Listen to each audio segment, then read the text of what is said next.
간단하게 여러분들의 이 실력을 들려드리는 그런 일을 제가 좀 하겠습니다. 제가 오늘 준비한 것은 귀속재산, 이런 다른 말로 보면 적산. 예전에 여러분께서 적산 가옥이다 이런 용어를 제가 어렸을 때 많이 들었는데, 귀속재산이나 적산과 관련돼서 제가 몇 가지 말씀 올리겠습니다. 이건 뭔가 하면 일본이요 36년 동안 대한민국에다가 쌓아놓은 그 재산들이 있지 않습니까?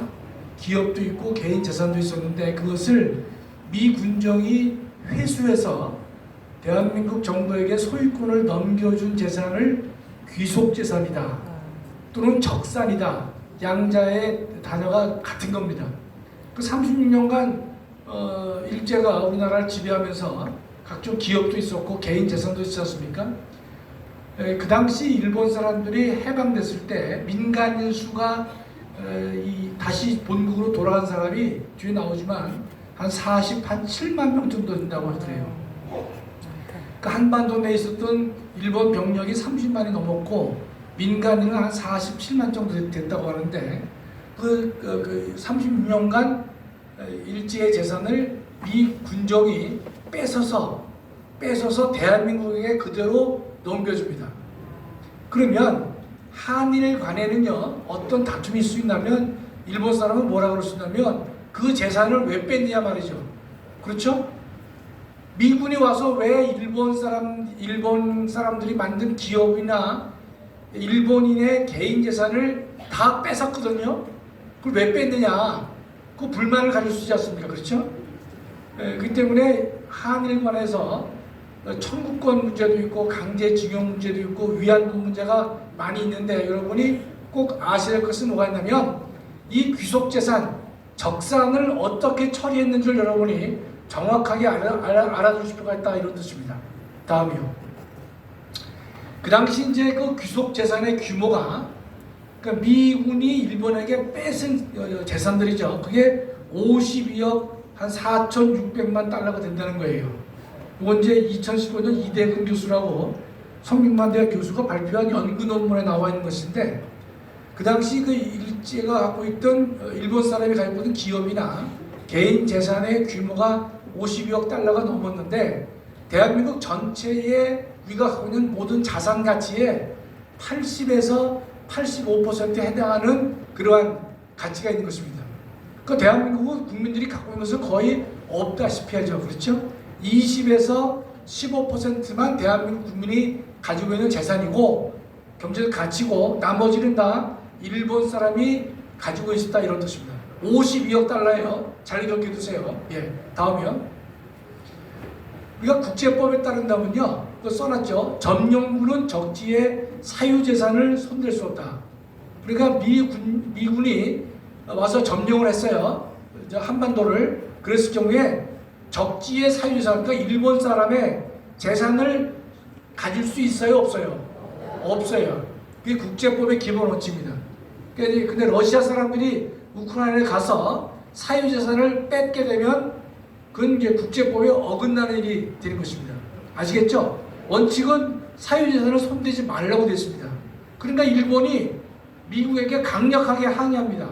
50억 달러 니네가 뺏었는데 돌려달라 말이죠. 사유재산인데 왜 미국이 갖다가 강제로 징수했느냐 항의할 수 있겠죠. 그렇죠? 근데 미국이 뭐라 그랬냐면 일본에게 미국은 2차 대전 끝난 다음에 전쟁의 책임을 묻지 않았습니다. 즉 이 전쟁 배상금을 청구하지 않았어요.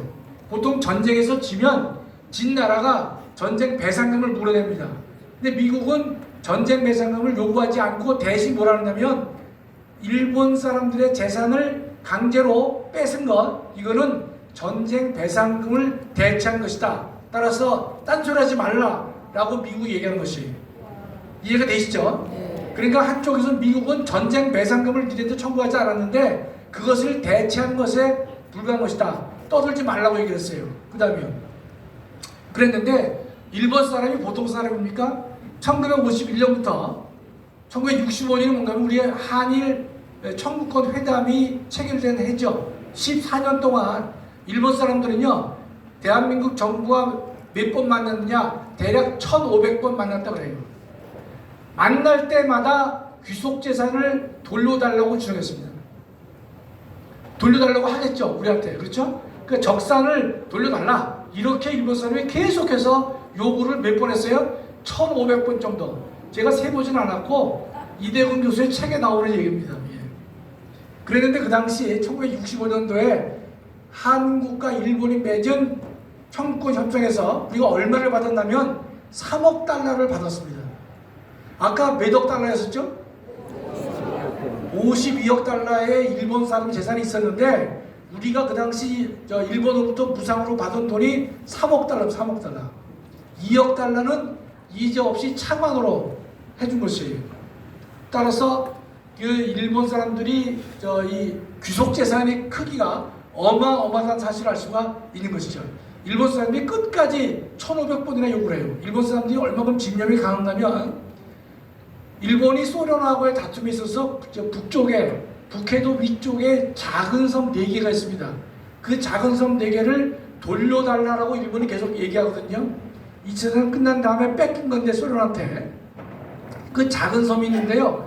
그 섬을 돌려달라고 일본은 계속 요구하고 있는데 제가 북해도 대학에서 제가 좀 몇 달 교환 교수를 했었는데 북해도 도청사 지금도 있을 거로 보는데요. 도청사 큰 데 보면 오른쪽에 이 현수막을 크게 내놓습니다. 4개의 섬 돌려달라.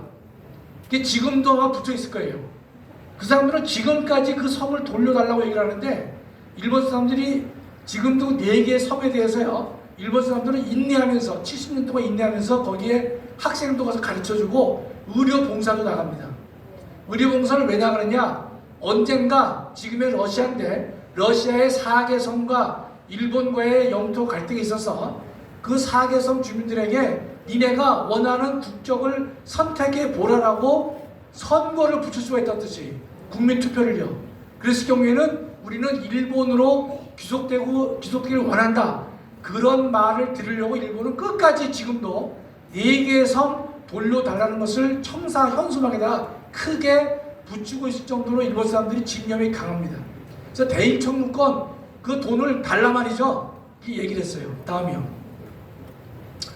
근데 그 박정희 대통령이 한일 청구권 3억, 2억 받았지 않습니까? 그때 많은 사람들은 35년 식민지 고통을 헐값에 팔았다라고 폄훼를 했던 것이 즉 적상에 대한 청구권을 다 배제하는 가운데 우리가 받은 돈이 3억 플러스 2억이다 이런 뜻입니다. 다음이요. 그 당시 이제 미 군정은요 수풍댐이나 도로라든지 항만 이 모든 것을 다 미 군정에게 귀속을 시켜가지고 그다음에 일본인들을 강제 추방시킵니다. 근데 일본인들에게 얼마큼을 소지하고 추방할 수 있느냐 내보내느냐 다음이요. 그 셋째 줄에 나오죠. 민간인은 그 당시 돈으로 1000엔 갖고 나가겠어요. 군장교는 500엔, 사병은 250엔만 가지고 일본으로 추방을 했던 것입니다. 더 이상의 일본 돈을 가지고 가지 못하게 미 군정이 철저하게 막았던 것이에요. 그러나 보시면 일본으로 돌아간 민간인이 몇 명입니까? 47만 명이 되는데 그 47만 명에 대해서 엄격하게 외화 반출을 미 군정이 막았던 것이에요. 그러니까 일본인 자들을 철저하게 미 군정이 몰수해서 몰수해 놓고 그리고 많은 돈을 소지하지 못하게 한 상태에서 일본으로 돌아가게 했어요. 그리고 나서 그 돈을 우리나라 이승만 정부에게 미 군정이 다 주었다는 뜻입니다. 여러분 여기서 뭘 할 수 있어요? 미 군정의 역할이 많이 있었지만 뭐 우리 주한미군에 의해서 대한민국 안보를 70년 지켜준 거에 고마움을 논외로 하더라도 이 귀속재산 문제도 미군이 철저하게 일본 사람 것을 뺏어서 본인들이 갖고 있다가 다 한국 사람에게 다 넘겨줬다는 뜻이. 만일에 이 귀속재산 처리를 제대로 못했으면요 대한민국 경제의 실체는 없었을 것이다 라고 봐도 결코 과언이 아닌 것입니다. 보세요. 민간인은 그 당시 돈으로 1000엔만 놓고 가져갈 수 있었어요. 초과된 금액은 다 뺏겼던 것이에요. 그게 미군이 이 일을 했던 것입니다. 참 귀한 일을 한 것이죠. 다음이요. 그래서 미군정 하에서 한 15% 정도를 우리나라 불허하고 나머지는 이승만 정부가 하도록 했어요. 그 이승만 정부에서는 귀속 재산들을 처리할 때 그 금전적 가치의 5분의 1을 일시납을 하게 하고 10년간은 뭐 납부를 분할 납부를 하게 했던 것입니다. 넘기세요. 그 당시 미군정이 확보한 기업이 2,700여 개였습니다. 근데 그 중에서도 대한민국 사람이 불화를 했지 않습니까? 지금도 한 50여 개가 남아 있습니다. 그러면 그 적산 기업을 어떤 조건으로 우리 한국 사람이 줬느냐? 그것은 그 당시 그 회사에 근무한 회사 직원이라든지 관리인에게 헐값으로 나눠준 것이에요. 다음이요. 예를 들어 드릴게요. 여러분 지금 두산의 오미맥주지 않습니까? 오미맥주는 그 당시 일본의 기린맥주를 관리인이었던 박두병 씨에게 주어서 두산 오미맥주가 만들어지게 된 것이에요. 삿포로 맥주는요, 지금의 하이트 맥주가 되는 모태가 된 것입니다.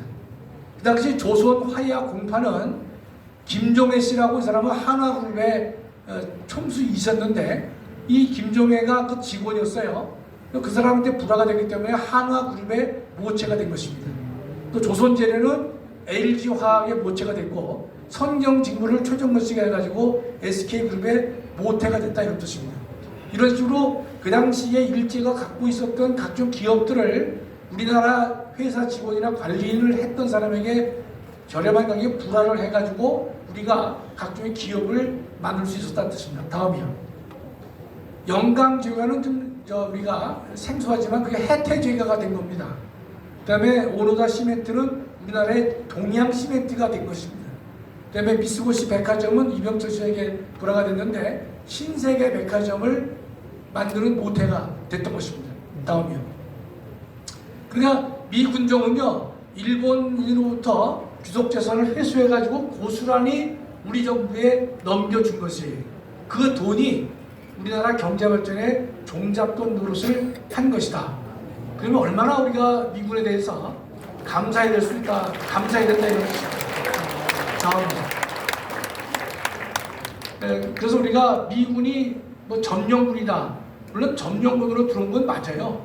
왜냐하면 그 당시는 승전국이 미국과 소련이기 때문에 한반도에 있는 일본의 병력 해제를 하기 위해서는 미군과 소련이 점령군으로 들어온 건 맞지만, 그러나 이재명 같이 미군만 점령군이고 소련은 해방군이다, 이런 식의 논리 접근은 전혀 우리가 받아들일 수가 없는 것입니다. 맞아요. 또 지금 이제 북한의 이 주사파 이런 인간들은요, 대한민국이 현재 미제의 식민지라고 제가 떠드는데, 하나만 말씀드릴게요. 우리가 지금 미국의 식민지입니까? 아닙니다. 식민지라면요, 애플하고 삼성 갤럭시가 전 세계에서 핸드폰 시장을 놓고 싸울 수가 없어요. 그거 하나만 보시면 돼요. 그런 얘기하는 사람이 있으면요, 애플하고 갤럭시만 말씀하면 되는 것입니다. 오늘 강의는 여기까지 하겠습니다. 감사합니다.